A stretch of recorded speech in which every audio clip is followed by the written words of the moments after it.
சண்டை முடியாத காரணத்தினால் இந்த கடை விடுமுறை.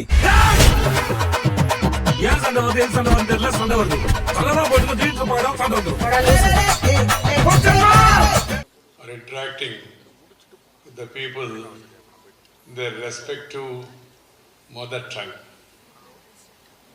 But you know, in the conferences, you meet different people from different states and different backgrounds, and also people who have different languages as their mother tongue. So you need to interact with in English or Hindi or other languages. Here, my dear youngsters, I am in Tamil Nadu. Tamil is one of the beautiful, ancient, classical language. Wonderful language.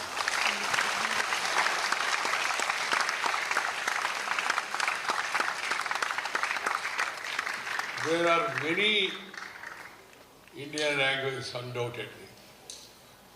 So my first advice before I speak about other issues is first, feel proud of your mother tongue. At home, speak in mother tongue. Don't call this mummy, daddy, bidi, yadi, kedi. Avoid that. Call amma, ayya, anna. That comes from heart. Everybody among themselves, first of all, in the family, they should speak in their mother tongue.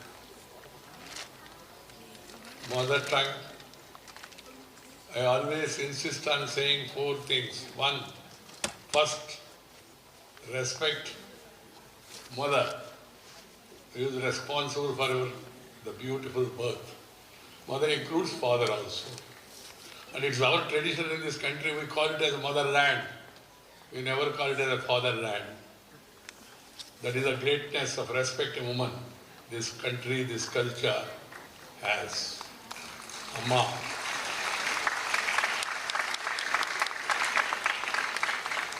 Second is the native place, Janma Bhumi. You feel proud of your village, the place where you were born.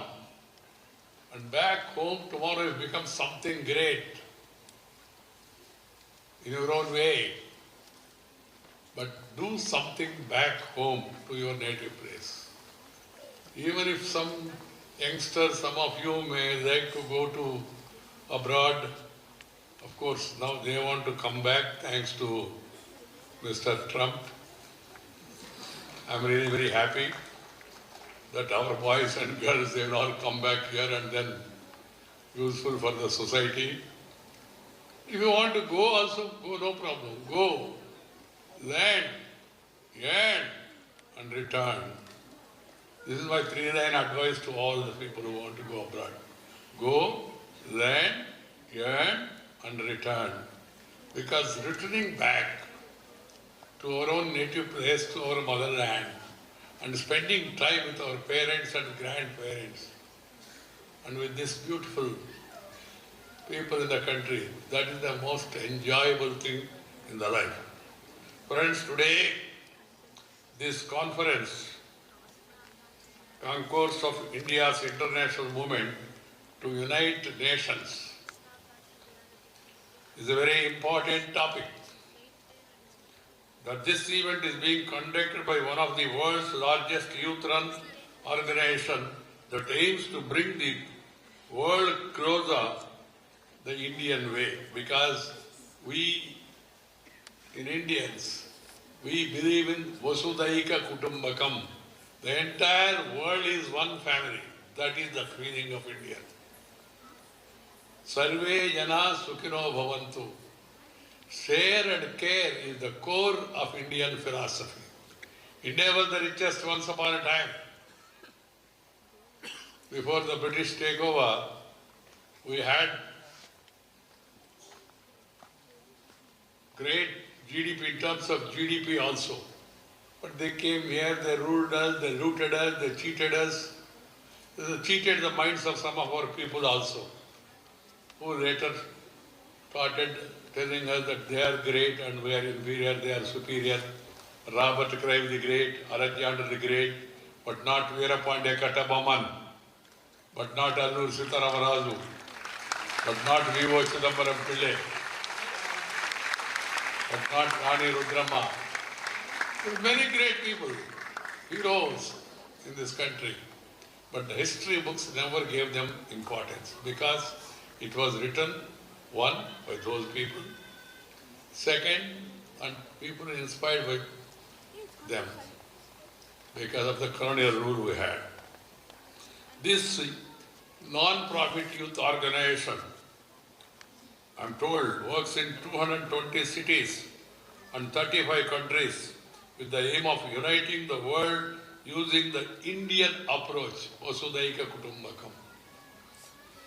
Your objective to empower the youth by enabling them to solve the global problems at an individual level is a commendable one.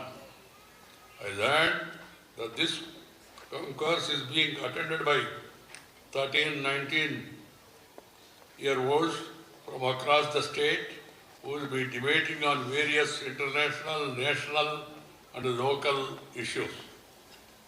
I am also told that your activities to empower students to explore global issues through an Indian lens is done through UN clubs, chapter conferences and international conferences, among other things. This emphasis on Indian perspective is all the more relevant today when Bharat, under Prime Minister Sri Narendra Bhai Modi, under leadership, has emerged as a major global player. India, the world's fourth largest economy, engaged with all world players today, big or small, on equal terms, treating them as partners. You as young Indians are part of great socio-economic transition and transformation. As I was telling you, India was rich, great, but India never attacked any country in the entire history, in spite of being great. Small countries, Portuguese came and ruled Goa, Portuguese. India of this size and this great history, we never thought of enslaving anybody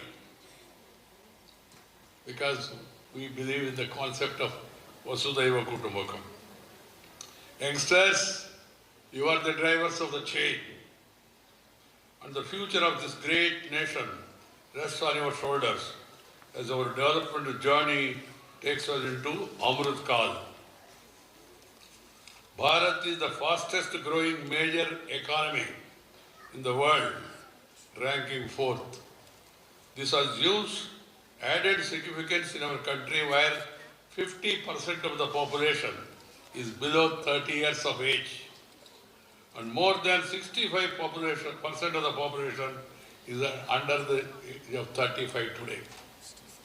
Today, India is seen as the future talent factory of the world with the largest pool of human resources. My dear young friends, the challenges that a seamlessly interconnected world faces today include like climate change, poverty, discrimination, social here and there, prejudices, and inequality do not have any borders.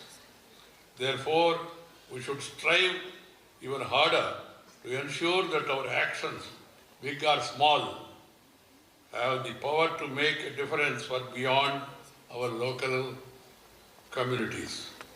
Who is a global citizen? A global citizen is one who is aware of the world with all its diverse challenges, respects different cultures, and cares about the impact of the choices he makes. Being a global citizen means standing up for fairness, embracing diversity, and using one's talents to help to create a more just and sustainable world.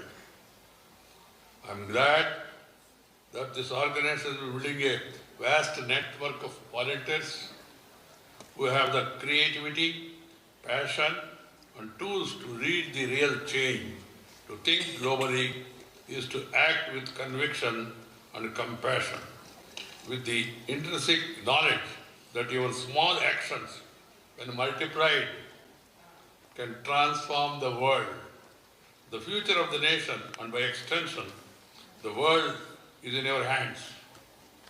It all depends on the lens through which you learn to see and engage with the world around you. My dear youngsters, I appreciate your organizational activities to support marginalized communities through regular monthly initiatives which focus on issues ranging from combating climate change to food donation drives. The biggest challenge the world is facing today is the climate change. The entire world must come together. We must all should go back of love and live with the nature. Nature, culture together for a bright future. Nature, culture together for our bright future. That should be our aim. We misbehaved with the nature, and nature is showing its fury. And some of the developed nations have done it more, and they are having more effect of it. So the youngsters must develop this passion of love and live with the nature. This should be the priority in your life. Secondly, you must always inculcate the habit of respecting one, of course, parents and grandparents, your neighbors and your friends. Respect his opinion even if you disagree with him. And I finally say, agree to disagree. Don't go on quarreling. What is happening across the world today is very disturbing in many countries. Because peace is the prerequisite for progress. If you have tension, you cannot pay attention and have retention. You will be doing only pretension, as if you have that. That should never be. Peaceful. Be peaceful. Be positive in your approach. The negativity should not be there. It is our country, our people, our government, our political parties, whatever they may be. So be positive. Positive in Corona is a bad word. There is no more Corona today. So be positive in your approach to everything in your life. That will really make you great and then give you more and more energy. And if you utilize that energy in a positive manner, in a constructive manner, it will enhance your personality, it will strengthen your future and also the country. What is required is constructive thinking, not destructive or obstructive. What is required is constructive. Think constructively. Of course, why I am stressing on this is I have been the chairman of the Upper House of India, and we have seen the debates also, how it happened, used to happen, how they are happening and all. There are some great parliamentarians who are contributing their might to the debates. There are some people who believes in obstruction. They don't believe in constructive approach or positive approach. They forget we are no more under British rule. We are Indians. We elect our MLA, we elect our MP, we elect our Chief Minister, we elect our Prime Minister and also President. So one must have positivity, then constructive thinking, and then also learn to be happy with the nature. That is also equally important. Your aim to create a network of Indian thought leaders across the world that will truly unite humanity, bring peace and lead to prosperity ultimately is laudable indeed. Your parent organization, IIMU's parent organization, Taking India Forward Foundation, deserves to be commended for helping and supporting the organization realizing its vision of shaping world leaders anchored in Bharatiyata, Indianness. Indianness, Bharatiyata is the way of living. It's a culture. Hindu, some people say Hindu means, Hindu is not religion. Hindu is a way of life. And feel proud. One day in Parliament House and people are ridiculing and all. Of course, I was in politics at the time. I told them this name, Hindu, Hindustan, is not given by Modi ji or Vajpayee ji or Venkaiah Naidu. This is Hindustan, that is Pakistan. That has been given by Hindu Mahasamudra, Hindustan Times, Hindustan Shipyard, Hindustan Aeronautic Limited, Hindustan Machine Tools. It's an identity of a culture. We must always feel proud of our culture and being Bharatiya. We belong to different languages, different regions, different religions. Religion is a way of worship, whereas our culture is a way of life. This differentiation must be understood by one and all. And we must also learn as many languages as possible. We are Tamilian, Tamil, Kannada, Telugu, Malayalam, Marathi, Assami, Punjabi, Bhojpuri, Santali, so many languages. And it's a wonderful experience to hear different languages. As chairman of the Rajya Sabha, I have allowed members to speak in 22 languages, any of their choice. And then, of course, we introduce simultaneous translation. And people used to enjoy it. And I come to this side, some people, boys used to complain to me saying, sir, Hindi is being imposed on us. Imposed. I respond by saying, no imposition. Then the youth clap. First word, no imposition. Second word is no opposition. Third word is, that is my proposition. Fourth word is, that should be your position also. We should be that. Why should we oppose any language? I know that I am saying it from Chennai. I am your neighbor. I belong to Nellore. Not Vellore, Nellore. During my student days, I also took part in anti-Hindi agitation because you don't know what would happen. Those days, any agitation means first thing is chutti, enjoy.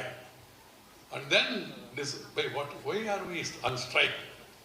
One parent innocently came and asked the boy, what is happening? We are on strike. What is the issue? Issue will strike, issue will be decided in the evening general body meeting. That used to be done. Those days are over now. Later, after going to Delhi, I have graduated in my life, step by step, youngsters. Every position came to me. I was school people leader. I was college union vice president first and then president. Then I was chairman of the University Students' Union, Andhra University, during my course of doing law. I was the youth wing president of the party at the state level. I was youth wing vice president of the party at the national level. I was state party general secretary at the state level. I became the national general secretary at the national level. I became the president of the party at the state level. I became the president of the party at the national level. I was MLA, 2 terms. I was MP, 4 terms. Then I was minister, different portfolios and all. Then finally, I became Vice President of India, second highest constitutional authority of the country. Why I am recalling all this is how you achieved it. Hard work, discipline, and then desire to excel. Aim high, dream high. This is what Dr. Kalam has said. Aim high, dream high, simply dreaming and simply aiming, but work hard. This should be the guideline for all of us, all the youngsters here. If you work hard, some of you may become something big in life, in whatever manner. You don't be politicians alone. Scientists, doctor, actor. And the opportunities are there. In Indian democracy, beauty is that a tractor running farmer's son could become Vice President of India. How? That is the beauty of Indian democracy. So keep this in mind. Always try to work hard. And then discipline. Discipline not for the sake of others. And I also have small advice. Get up early. Rise with the sun. Sun. Not the sun symbol. Sun. And then do some physical exercise. If you are physically fit, then you will become mentally alert. Do some yoga. Yoga is an exercise. It's part of our culture. Some people say, sir, yoga is... One boy asked me, yoga se mujhe kya milega? I told him, yoga karne se aap yogya banaogi. You will become, yogya means fit. See, and then he said, sir, yoga is good, but I have to do Surya Namaskara. I understood. Then I told him, if you have a problem with Surya Namaskara, you do Chandra Namaskara. No problem. No, because Namaskara is our samskara. It's an exercise for body and for the mind also. And one boy said, sir, yoga is okay, body, yoga, because Modi ji is taken up to United Nations and 172 countries or 80 countries, 180 countries are practicing yoga across the globe. Why should we have an objection? Yoga is not because of Modi. It's not for Modi. Yoga is for your body. You have to understand that basic thing and then try to practice yoga in your life. That will really empower you. That will give you more confidence.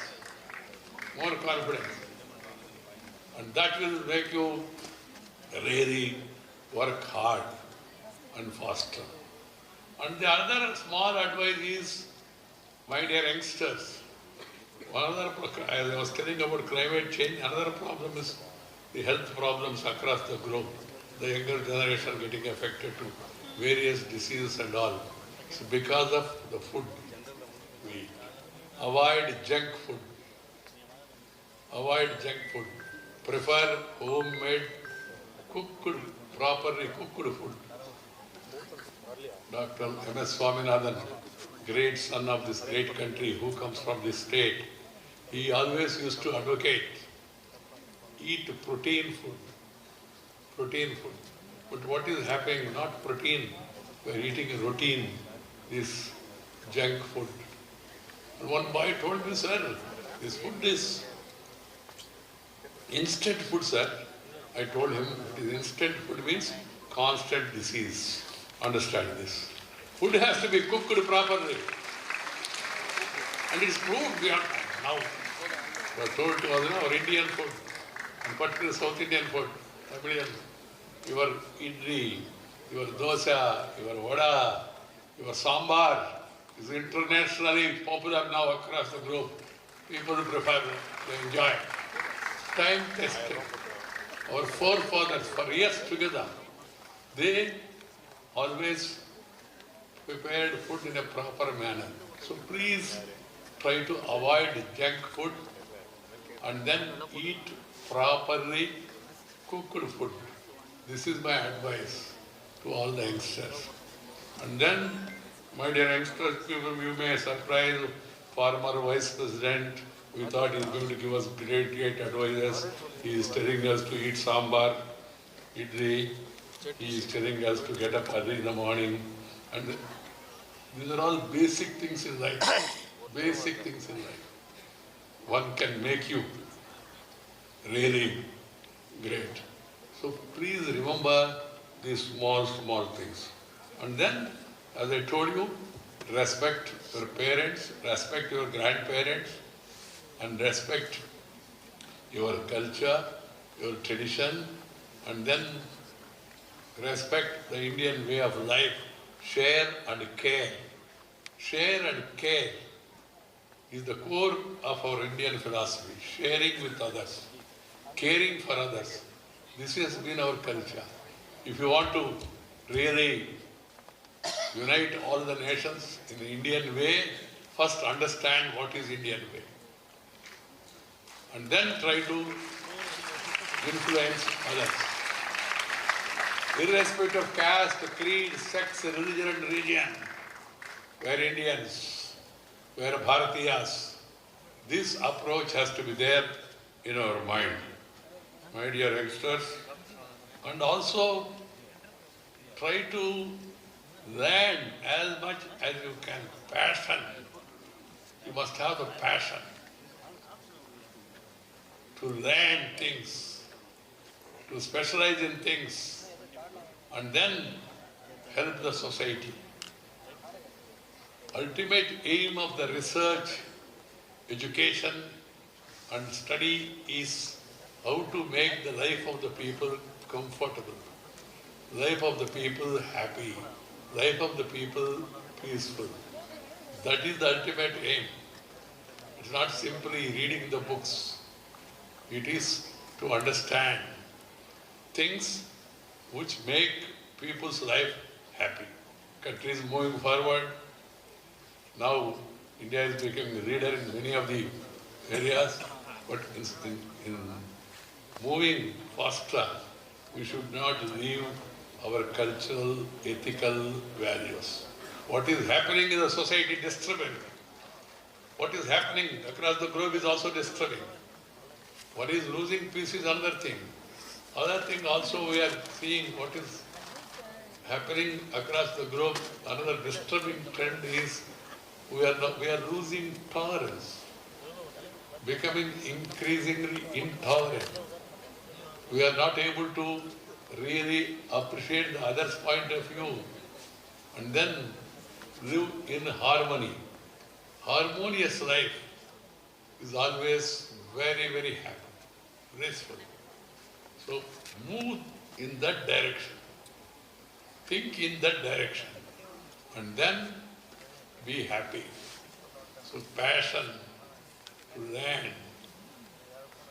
We earn also is fine, but share and care, and then live happily. That should be our aim. This the education which you are all getting through. You are from a Kazakh school, international school, very good reputed institution. The education is to get empowerment. Education is to get enlightenment. Education is not simply to earn degrees. And also education as a society, as I told you, is to help the society in our own way and make the society strong. So that passion, education, health and education and politics. Once upon a time there used to be mission. There used to be called as mission. Mission. You heard about Nalanda, Takshasila, Vikramsala, the great universities of the past also. Across the globe, students used to come and study here and go back. This is not what we are saying or boasting. Even song, Pahian, Chinese historians, they came and they wrote about our institutions, our education and all. Education is for empowerment. Education is for enhancement of knowledge. This has to be kept in mind. In the present education system, I'm happy the national education policy, which has been brought forward, the Indian way of thinking has been introduced. And this has to be understood by one and all, and every education institution must take the spirit of the new educational policy, national educational policy, drafted by a great person like Kasturi Rangan, the great space.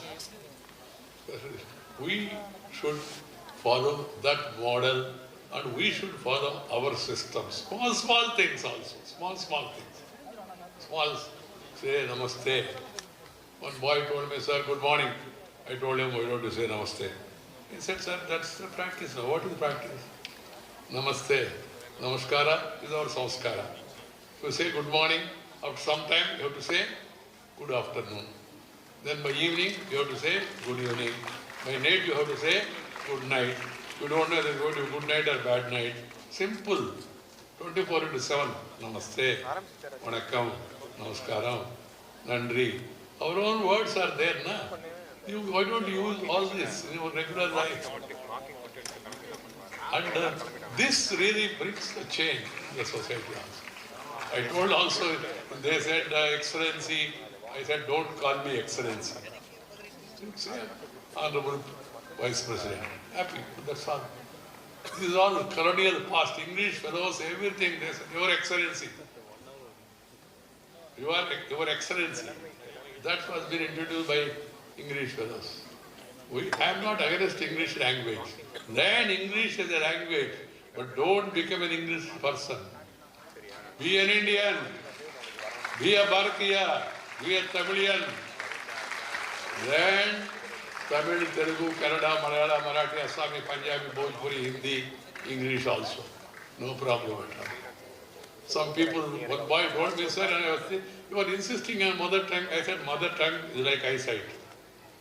English is like spectacles. He said, sir? I said, yes. If you have eyesight, then spectacles will work. If you don't have eyesight,